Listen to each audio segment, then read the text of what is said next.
বাংলায় এসআইআর প্রক্রিয়া নিয়ে মহামান্য সুপ্রিম কোর্টের নজিরবিহীন সিদ্ধান্ত। এবার এসআইআর যে বাকি কাজটুকু রয়েছে সেটা মাননীয় বিচারপতিদের পর্যবেক্ষণে হবে। ফলে দিদিমণির চিল্লাম চিল্লি চ্যাঁ ভু সমস্ত কিছু এবার খতম হতে চলেছে। শুধুমাত্র তাই নয়, আজকে এসআইআর নিয়ে মহামান্য সুপ্রিম কোর্টে মামলা ছিল, আপনারা জানেন, এবং গোটা দেশের চোখ ছিল মহামান্য সুপ্রিম কোর্টের দিকে। কেননা বাংলায় যে ঘটনা ঘটছে এসআইআর নিয়ে, সারা ভারতবর্ষের কোথাও ঘটছে না। আর সেখানে দিদিমণি গিয়েছিলেন গলায় ওই কালো মাফলার জড়িয়ে হাম্বা হাম্বা রাম্বা রাম্বা ডাম্বা ডাম্বা গাম্বা গাম্বা শোনাতে। কিন্তু মহামান্য সুপ্রিম কোর্ট আজকে গুনে গুনে 1 2 3 4 করে 5খানা থাপ্পড় গালে বসিয়ে দিল। এবার সামান্যতম চ্যাঁভু করলে না কপালে শনি নাচছে, সেটা মহামান্য সুপ্রিম কোর্ট স্পষ্টভাবে বুঝিয়ে দিল। আজকে মহামান্য সুপ্রিম কোর্ট যেটা সব থেকে গুরুত্বপূর্ণ কথা বলেছে, যে জায়গাটা নিয়ে কনফিউশন ছিল, আমরাও সকলেই যেটা নিয়ে খুব ভাবছিলাম যে ফাইনাল ভোটার লিস্ট তাহলে কবে বেরোবে। আজকে রাজ্য সরকারের তরফ থেকে বা সোজা কথায় দিদিমণির তরফ থেকে যে আইনজীবী ছিলেন সেই কপিল সিব্বাল চেপে ধরার চেষ্টা করছিল। একটা সবসময় ভুলভাল পয়েন্টে তো আর্গুমেন্ট করে ব্যাপারটাকে গুলিয়ে দেওয়ার চেষ্টা করা হয়। সেখানে এসআইআর প্রক্রিয়া হচ্ছে না, সঠিকভাবে হচ্ছে না, অনেক সময় লাগবে ইত্যাদি প্রভৃতি বলছিল। সেখানে কমিশনের তরফ থেকে স্পষ্টভাবে জানিয়ে দেওয়া হয় যে এসআইআর এর যে কাজ পশ্চিমবঙ্গে চলেছে সেখানে 95% কাজ তাদের কমপ্লিট হয়ে গেছে, 5% মতো কাজ বাকি আছে। এবং তারা যেটা চান যে শেষ পর্যন্ত সেই নিয়ে যে ভোটার তালিকা তৈরি হয়েছে 95% যে কমপ্লিট হয়েছে সেটা 28 তারিখ যে ডিউ ডেট রয়েছে সেখানেই তারা পাবলিশ করে দিতে চান। এবং 5% যে বাকি রয়েছে সেইটা পরবর্তীকালে ঝাড়াই বাছাই হোক, এবং প্রয়োজন হলে অতিরিক্ত তালিকা কিন্তু তারা পরবর্তীকালে দেবেন। এবং সবথেকে বড় কথা, কমিশনের যে নিয়ম রয়েছে, যেদিন অবধি সংশ্লিষ্ট কেন্দ্রের যিনি প্রার্থী তিনি এফিডেভিট জমা দেওয়ার শেষ দিন হচ্ছে সেই দিন অবধি ভোটার তালিকায় তো নাম তোলা যায়। সুতরাং কারুর নামে যদি কোনো গণ্ডগোল থাকে সেটা পরে অনেক সময় পাওয়া যাচ্ছে, সেই সময় এটা করা যাবে, কোনো অসুবিধা নেই। এবং এই জায়গাটায় পরবর্তীকালে মহামান্য সুপ্রিম কোর্ট কিন্তু সিলমোহর দিয়ে দিল যে হ্যাঁ সেই জায়গাটাই হবে। ফলে রাজ্যের যা কিছু আপত্তি ছিল সমস্ত কিছু খারিজ করে দেওয়া হলো। এখানে যে বদমাইশি চলছে, এখানে যে শয়তানি চলছে, এখানে যে অসভ্যতা চলছে, এখানে যে এসআইআর প্রসেসটাকে ঘেঁটে দেওয়ার চেষ্টা করছে দিদিমণির দলবল, এবং সেখানে প্রশাসন এবং পুলিশকে নির্লজ্জভাবে ব্যবহার করা হচ্ছে, সেই মুখোশটা আজকে কিন্তু মহামান্য সুপ্রিম কোর্টের সামনে খুলে গেল। এক এক করে আপনাদের ইম্পর্টেন্ট পয়েন্টগুলো বলি। আজকে যেটা হিয়ারিং হলো সেই জায়গাটায় পরিষ্কারভাবে যেটা জানিয়ে দেওয়া হলো 28 তারিখের মধ্যেই কিন্তু চূড়ান্ত তালিকা আসছে। 28 তারিখের মধ্যেই চূড়ান্ত তালিকা প্রকাশ করতে হবে জানিয়েছে সুপ্রিম কোর্ট, যেটা নির্বাচন কমিশন বলেছিল। রাজ্যের আপত্তি সেখানে কিন্তু ধোপে টিকলো না। প্রয়োজনে পরে অতিরিক্ত তালিকা প্রকাশ করে নাম ঘোষণা করা যেতে পারে। আপাতত যা হয়েছে তাই প্রকাশ করতে হবে। রাজ্যের আইনজীবী এই নির্দেশ না দেওয়ার অনুরোধ করে, এরা একদম হাতে পায়ে পড়ে গিয়েছিলেন। তার যুক্তি ছিল যে জানান এতে রাজ্যের আইন শৃঙ্খলা পরিস্থিতির অবনতি হতে পারে। কেননা ওই 95% যে কাজ হয়ে গেছে সেই তালিকা এলে একটা বিপুল সংখ্যক নাম বাদ যাবে। এবং কাদের নাম বাদ যাবে? ওই প্রিয় দুধেল গাইদের নাম, যারা বেসিক্যালি অবৈধ বাংলাদেশি, অবৈধ রোহিঙ্গা। আর এদের যখন রক্ষা করা যাবে না তখন যে পরিমাণ ডামাডোল হবে সেটা দিদিমণির লোকজন খুব ভালো করে বুঝতে পারছে। এতদিন দুধ কলা দিয়ে পুষেছিল, এবার তো কাল সাপ হবে, ছোবলটা তো আছড়ে পড়বে। আর যদি সেই জায়গা হয় তাহলে এই রাজ্যে রাষ্ট্রপতি শাসন জারি করার মতো জায়গা হয়ে যেতে পারে। সেই আশঙ্কা থেকেই কি বলছে যে রাজ্যের আইন শৃঙ্খলা পরিস্থিতির অবনতি হতে পারে। কিন্তু আদালত আপত্তি শোনেনি, জানিয়েছে বিচার বিভাগীয় আধিকারিকদের এই কাজে বেশি দিন নিযুক্ত রাখা যাবে না।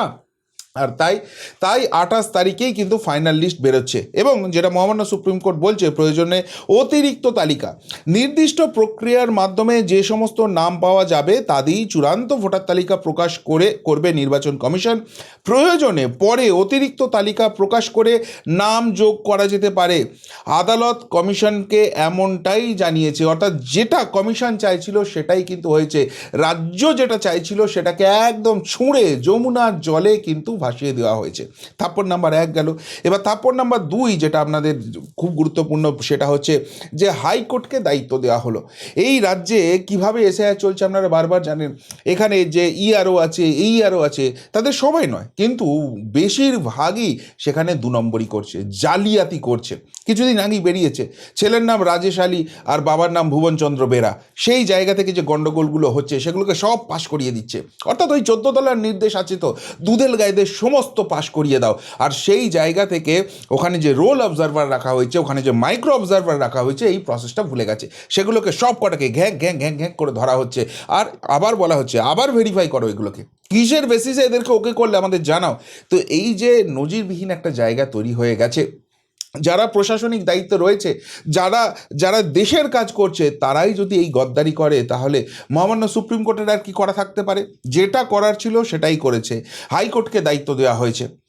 এসআইআর সংক্রান্ত সমস্যার সমাধানে প্রধান বিচারপতি জানান, কলকাতা হাইকোর্টের প্রধান বিচারপতিকে অনুরোধ করা হবে যাতে প্রত্যেক জেলায় কয়েকজন বর্তমান বিচারিক অফিসার, অর্থাৎ বর্তমান যারা জাজ রয়েছেন, জেলা জাজ রয়েছেন তারা, এবং অবসরপ্রাপ্ত অতিরিক্ত জেলা বিচারক নিয়োগ করা হয়। তথ্যগত অসঙ্গতির নথি যাচাই করবেন তারা। কমিশন ও রাজ্যের নিযুক্ত কর্মীরা তাদের সাহায্য করবেন। শুধুমাত্র তাই নয়, এর সঙ্গে যেটা জানিয়ে দেওয়া হয়েছে সেটা হচ্ছে এই মাননীয় বিচারকরা বা প্রাক্তন বিচারকরা যে সিদ্ধান্ত নেবেন সেটাই সুপ্রিম কোর্টের সিদ্ধান্ত বলে মানতে হবে। অর্থাৎ ওই চ্যাঁ ভু চলবে না। এখন বিচারকরা নিশ্চিতভাবে এই ধরনের দুধেল গায়ে অবৈধ ভুলভাল নথি দেওয়া, যে নথিগুলো এক্সিস্ট করে না সেইগুলোকে দিয়ে কারচুপি করা, সেরকম নাম নিশ্চয়ই পাস করাবে না। আর এরপরেই আপৎকালীন বেসিসে আগামীকাল বৈঠক হতে চলেছে। শনিবার বৈঠক, সুপ্রিম কোর্ট জানিয়েছে শনিবার কলকাতা হাইকোর্টের প্রধান বিচারপতির সঙ্গে বৈঠক হবে কমিশনের প্রতিনিধি, সিইও, মুখ্য সচিব, ডিজিপি, অতিরিক্ত সলিসিটর জেনারেল এবং অ্যাডভোকেট জেনারেল। কিভাবে এসআইআর সংক্রান্ত অচল অবস্থা কাটানো যায় এবং দ্রুত প্রক্রিয়া সম্পন্ন করা যায় তা নিয়ে বৈঠকে আলোচনা হবে। বেসিক্যালি যেটা মহামান্য কলকাতা হাইকোর্টের প্রধান বিচারপতিকে রিকোয়েস্ট করা হয়েছে যে তিনি এই এখনকার যারা জেলা জাজ রয়েছেন এবং যেগুলো যারা প্রাক্তন জাজ রয়েছেন তাদেরকে দিয়ে একটা পুরো প্রসেসটাকে দেখতে হবে। এবং এই জায়গাটায় একটা পয়েন্ট বারবারই উঠে আসছে যে এমনিতেই তো বিচারপতির সংখ্যা কম, সেখানে যদি এই ধরনের বিচারপতিদের এখানে ইনভলভ করে দেওয়া হয় তাহলে তো মামলায় এফেক্ট পড়বে। সেক্ষেত্রেও মহামান্য সুপ্রিম কোর্ট বলে দিয়েছেন যে প্রয়োজন হলে ওই সংশ্লিষ্ট আদালত থেকে মামলা অন্য আদালতে আপনারা ট্রান্সফার করে দিন, কিন্তু এসআইআর প্রক্রিয়া হাইয়েস্ট প্রায়োরিটি। এবং সেখানে যে ধরনের বদমাইশি চলছে, যে ধরনের অসভ্যতা চলছে, এটা দেশের সার্বিক সুরক্ষার জন্য একটা বড়সড় প্রশ্ন চিহ্ন তুলে দিচ্ছে। সুতরাং এটাকে হাইয়েস্ট প্রায়োরিটি দিয়ে কাজটা করতে হবে। এটা গেল 2 নম্বর থাপ্পড়। 3 নম্বর যে জায়গাটা এসছে সেটা হচ্ছে সরাসরি রাজ্য পুলিশের যিনি ডিজি রয়েছেন তার বিরুদ্ধে পদক্ষেপ নেওয়ার ভাবনা চিন্তা শুরু করে দিয়েছে মহামান্য সুপ্রিম কোর্ট। অর্থাৎ ওই গাজওয়ারি করে আর চলবে না। ওই দুধেল গাইদের লেলিয়ে দিয়ে নির্বাচন কমিশনের আধিকারিকদের উপর হামলা হবে। ওই ফেরেববাজ ভাইপো চ্যাট ফাঁস করবে আর তারপর সেটা নিয়ে লোক খেপানোর মিথ্যা প্রয়াস চলবে আর তারপর তাদের উপর অ্যাটাক হবে আর রাজ্য পুলিশ দাঁত বার করে হাসবে না, ওই জিনিস করতে দেবে না। পরিষ্কারভাবে কমিশনের তরফ থেকে উস্কানির অভিযোগ এসছে। কমিশনের আইনজীবী জানান, পশ্চিমবঙ্গে কমিশনের বিরুদ্ধে প্ররোচনামূলক ভাষণ দেওয়া হচ্ছে, কমিশনের বিরুদ্ধে জনগণকে উস্কানো হচ্ছে। কারা উস্কাচ্ছে? গোটা রাজ্য দেখছে, মহামান্য সুপ্রিম কোর্টের সামনে সেই কথাটাই কিন্তু কমিশন নিয়ে এসছে। এবং এই জায়গা থেকেই রাজ্য পুলিশের ডিজির ভূমিকা সেটাও কিন্তু প্রশ্নচিহ্নের মুখে চলে এসছে এবং তাকে কড়া শাস্তির মুখে পড়তে হতে পারে সেই ইঙ্গিতটাও কিন্তু আজকে স্পষ্ট করে দেওয়া হয়েছে। রাজ্যে আইন শৃঙ্খলা পরিস্থিতি বজায় না রাখতে পারলে রাজ্য পুলিশের ডিজির বিরুদ্ধে পদক্ষেপ করা হতে পারে বলে জানালো মহামান্য সুপ্রিম কোর্ট।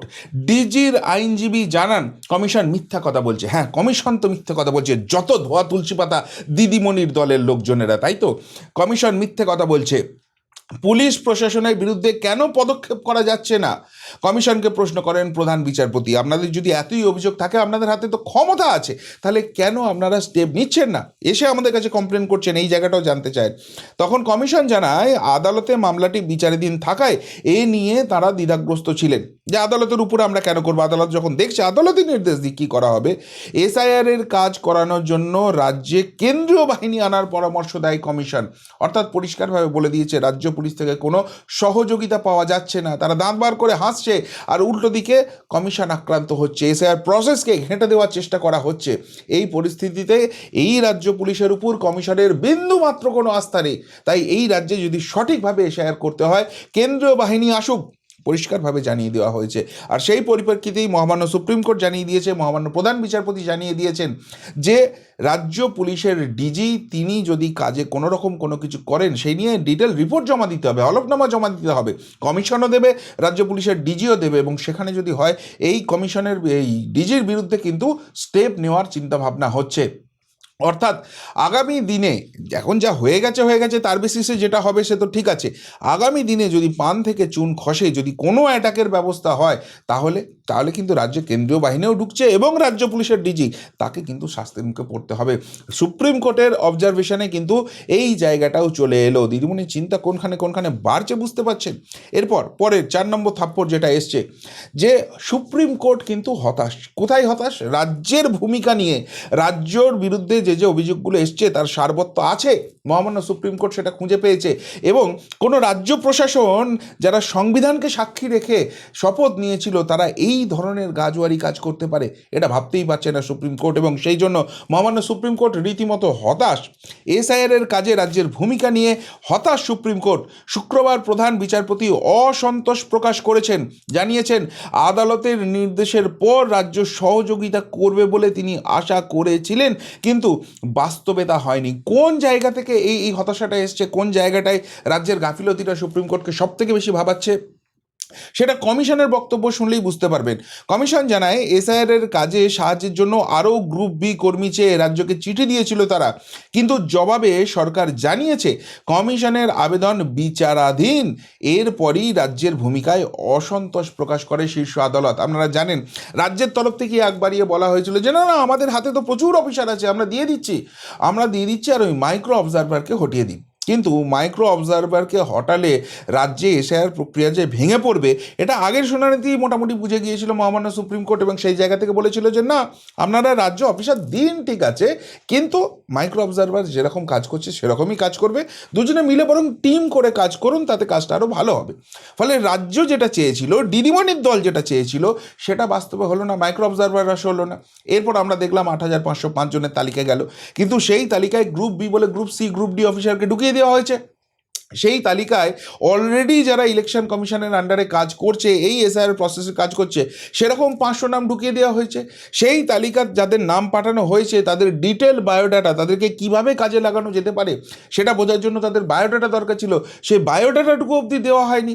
ফলে এদের যাদেরকে পাঠানো হয়েছে, নামেই অনেকে গ্রুপ বি অফিসার আছে, তাদেরকে এই এসআইআর প্রসেসে কাজে লাগানো যাবে না, কেননা এখানে ডিসিশন মেকিং পাওয়ার লাগবে, ডিসিশন মেকিং এবিলিটি লাগবে, কিন্তু প্রমোশন পেয়ে কেউ ওই জায়গাটায় পৌঁছেছেন, তাদেরকে নির্বাচনের কাজে হয়তো ম্যাক্সিমাম ব্যবহার করা যেতে পারে, কিন্তু এসআইআর এর কাজে নয়।